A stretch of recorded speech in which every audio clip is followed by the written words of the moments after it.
There hadn't been any exterior photos in the online ad for the temporary position at the quaintly named Larkspur House in the equally quaintly named Haven Ridge, Colorado. Just a picture of the charming guest room that would be her digs for the duration of the job, and a stock photo of the nearby Arkansas River. But she'd assumed that she was coming to the land of snow-capped mountains and expansive groves of spruce and aspen. She hadn't understood that Haven Ridge was actually close to New Mexico, the landscape rougher and more arid than her visions of evergreen ski areas. The mountains were craggy and painted in a dry June's shades of brown, the landscape dotted with cactus and pinyon.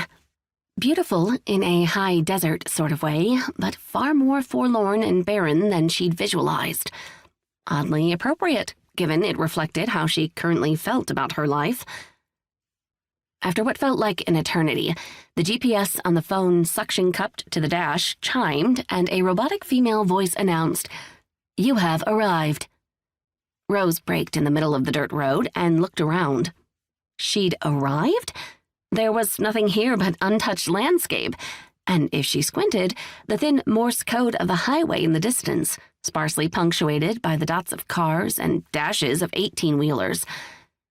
And then she saw a break in the clutch of pinyon pine, a stake holding a rickety wooden sign that proclaimed in faded letters, Larkspur House. Her stomach clenched. She'd thought this was a romance or some high-concept women's fiction, but now she was wondering if it were actually a horror novel. But there was nothing to do but find out.